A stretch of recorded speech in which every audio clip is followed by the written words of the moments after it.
आदमी ने कच्चे मशरूम खाए और गंदा नदी का पानी पिया। वह पूरे एक दिन के लिए सियोल के बीच में एक छोटे निर्जन द्वीप पर फंसा हुआ था। उसने लकड़ियों को रगड़कर आग जलाने की कोशिश की, लेकिन 30 मिनट के बाद भी कोई सफलता नहीं मिली। नदी द्वारा किनारे पर बहकर आए बहुत सारे टुकड़े थे जो कुछ बुनियादी सामान इकट्ठा करने के लिए पर्याप्त थे। उसने एक पुरानी भी पाई, छोड़ी हुई बतख के आकार की पैडल नाव। उसने इसे सूखी घास से भर दिया और इसे बिस्तर बना लिया। कुछ दिनों तक मशरूम खाने के बाद उसे मांस की लालसा होने लगी, लेकिन उसे मछली पकड़ना, पक्षियों को पकड़ना या पेड़ पर चढ़ना नहीं आता था।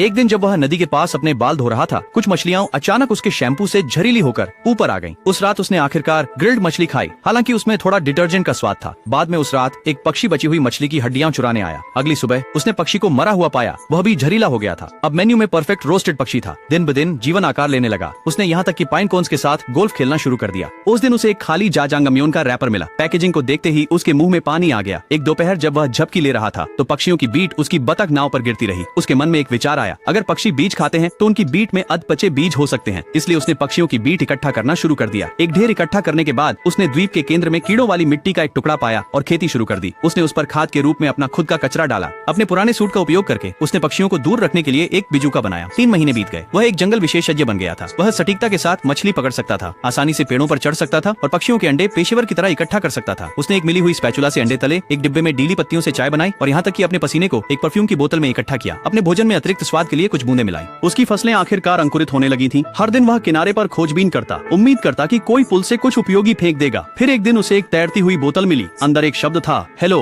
उसे तुरंत याद आया कि उसने पहले समुद्र तट पर हेलो लिखा था। किसी ने इसे देखा होगा। उत्साहित होकर उसने संदेश बदलकर आप कैसे हैं कर दिया। अगले दिन एक और बोतल आई। ठीक हूँ, धन्यवाद। और आप? कोई उसे गुप्त रूप से देख रहा था। उसी दिन एक डिलीवरी मैन द्वीप पर आया और उसे 3 प्लेट जाजांगम्योन, क्लासिक प्याज स्वाद वाले समुद्री भोजन और कुछ साइड डिश लाकर दिए। ये जरूर वही रहस्यमय पत्र मित्र होगा। उसने इसके बारे में सोचा और फिर नूडल्स वापस भेज दिए। उसने कहा कि जाजांगम्योन उसकी आशा का प्रतीक है और अगर आशा बहुत आसानी से मिल जाए तो उसका अर्थ खो जाएगा।